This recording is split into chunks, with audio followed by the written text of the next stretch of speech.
नमस्कार मित्रों, मेरा नाम है आदित्य। आप देख रहे हैं एडवोकेट आदित्य यूट्यूब चैनल। आज आप लोगों के लिए मैं एक ऐसा जजमेंट लेकर आया हूं जिस जजमेंट में जिस मामले में कोर्ट ने ये स्पष्ट कह दिया है कि पत्नी को जो अंतरिम भरण पोषण है वो पाने का कोई अधिकार नहीं है और अब उसे अंतरिम भरण पोषण नहीं मिलेगा।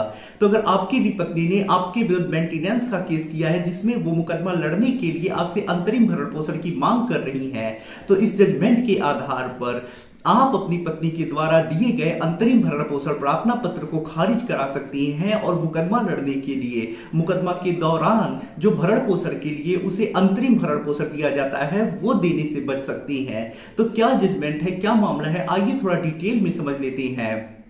पहले मैं आपसे कुछ महत्वपूर्ण बिंदुओं पे चर्चा कर लेना चाहता हूं। पहली चीज तो ये कि मेरी एक किताब पब्लिश हुई है जिसका नाम है legal guide for husband in matrimonial cases. जैसा इस किताब का नाम ही है legal guide for husband in matrimonial cases, वैसा ही इस किताब का उद्देश्य भी है। इस किताब में आपको मैट्रिमोनियल केस जैसे 498, 125 CrPC, DV act section 9 divorce case, इन सब मुकदमों के संबंध में काफी अच्छी जानकारी मिल जाएगी। कैसे मुकदमा लड़ना है, कैसे बचाव करना है, कैसे प्रक्रिया चलेगी, कैसे क्रॉस केस दर्ज कराना है, किस प्रकार से डिस्चार्ज होना है, कैसे सेक्शन 9 जीतना है, कैसे डिवोर्स लेना है, कैसे मेंटेनेंस देने से बचना है, सारी चीजें समझ सकते हैं। तो यदि आप इस किताब को बाई करना चाहते हैं तो किताब का जो मूल्य है वो 600 रुपए है, जिसमें 100 रुपए कोरियर चार्ज है। किताब को बाई करने के लिए व्हाट्सएप पर मैसेज करिएगा।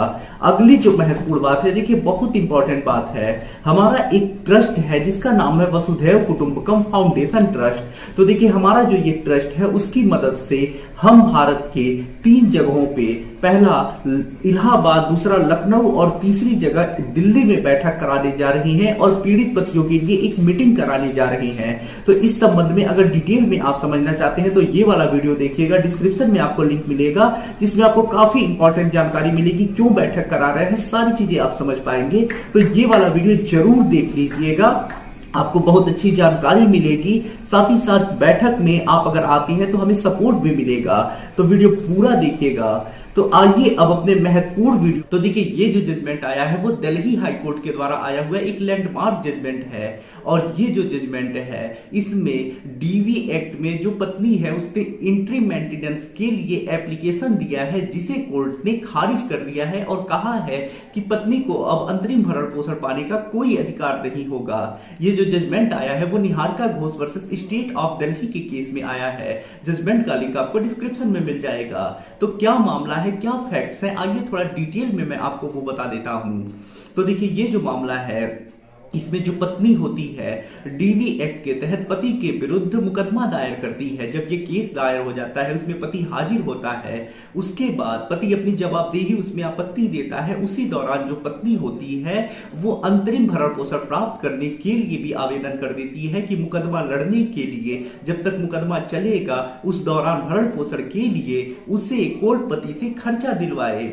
उसके बाद जो पति होता है इस पे अपनी आपत्ति दायर करता है जिसपे जो मजिस्ट्रेट होती है पत्नी के अंतरिम भरण पोषण प्रार्थना पत्र को खारिज कर देती हैं।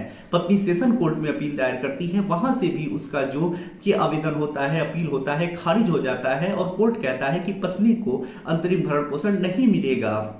इसके बाद पत्नी दिल्ली उच्च न्यायालय में अपील दायर करती है जिसमें पत्नी बताती है कि वो कुछ नहीं कर रही है, मुकदमा लड़ने के लिए उसे खर्चा चाहिए लेकिन कोर्ट उसे खर्चा नहीं दे रहा है और जो उसका आवेदन है उसे खारिज कर दिया गया है तो उसे अंतरिम भरण पोषण दिलवाया जाए। पति उसके बाद अपनी पक्ष रखता है जिसमें पति ये बताता है कि जो पत्नी है उसने बेवजह और झूठा केस लगाया है।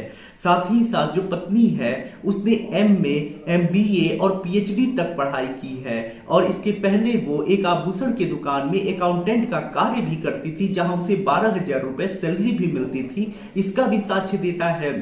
साथ ही साथ पति ये भी बताता है कि वर्तमान में जो पत्नी है वो कार्य कर रही है और कमा भी रही है और अपना खर्चा चला ले रही है और मुकदमा लड़ भी सकती है और अपना खर्चा भी चला सकती है, तो उसे अंतरिम भरण पोषण दिलवाया जाता है। तो ये कानून का दुरुपयोग होगा, पति के साथ अन्याय होगा। उसके बाद जब कोर्ट पूरे मामले को देखता है तो कोर्ट इसमें यही पाता है कि जो पत्नी है वो अच्छी पढ़ी लिखी है, उसने MA, MBA और PhD तक पढ़ाई की है। इसके पूर्व में वो एक आभूषण की दुकान में अकाउंटेंट का कार्य कर रही थी, जहां उसे 12,000 रुपए सैलरी भी मिल रहा था। इसका साक्ष्य है। वर्तमान में कुछ कर रही है कि नहीं कर रही है, इसका तो साक्ष्य नहीं है। तो ऐसे में जो पत्नी है, पढ़ी लिखी है, कमा रही थी और वर्तमान में भी चाहे तो कमा करके अपना खर्चा चला सकती है, मुकदमा लड़ सकती है, तो ऐसे सिचुएशन में उसे भरण पोषण नहीं दिलवाया जा सकता है। साथ ही साथ जो हिंदू मैरिज एक्ट की धारा 24 में भी उसने भरण पोषण मांगा था, वो भी इसी आधार पर खारिज हो गया कि पत्नी पढ़ी लिखी है, कमाने में सक्षम है। तो ऐसे में अंतरिम भरण पोषण के इस प्रार्थना पत्र को भी हम इसी आधार पर खारिज करते हैं कि पत्नी पढ़ी लिखी योग्य है, कमा रही थी और वर्तमान में भी कमा के अपना खर्चा चला सकती है। तो ऐसे में अगर आपका भी कुछ ऐसा ही मामला है, आपकी भी पत्नी पढ़ी लिखी योग्य है, कमा करके अपना खर्चा चला सकती है, पढ़ी लिखी है और आपसे अंतरिम भरण पोषण इसलिए मांग रही है कि वो आप ही के विरुद्ध मुकदमे लड़ सके और आपको परेशान कर सके, अपना खर्चा चला सके, तो ऐसे में आप चाहें तो इस जजमेंट के आधार पर पत्नी के अंतरिम भरण पोषण के आवेदन को खारिज करा सकती हैं और उसे भरण पोषण देने से बच सकते हैं। तो बहुत ज्यादा इंपॉर्टेंट जजमेंट है, बारीकी से जजमेंट को समझिएगा, यूज अपने केस में करिएगा और फायदा लीजिएगा। जजमेंट का लिंक डिस्क्रिप्शन में मिल जाएगा। आशा कर रहा हूं जजमेंट और जानकारी आपको काफी ज्यादा पसंद आई होगी। अगर आप किसी कानूनी समस्या से परेशान हैं, ऐसे में मुझसे फोन पे बात करके अपनी कानूनी समस्या का समाधान प्राप्त करना चाहते हैं, तो मेरा व्हाट्सएप नंबर स्क्रीन पे दिखाई दे रहा होगा। मैसेज करके अपॉइंटमेंट बुक करा के आप मुझसे कॉल पे बात कर सकते हैं। वीडियो पसंद आया हो तो वीडियो को लाइक करें, अपने दोस्तों के साथ शेयर करें और यदि आप चैनल पे नए हैं तो चैनल को सब्सक्राइब करके बेल आइकन को दबाएं। मिलते हैं नए वीडियो के साथ अगले दिन। तब तक के लिए जय हिंद, जय भारत।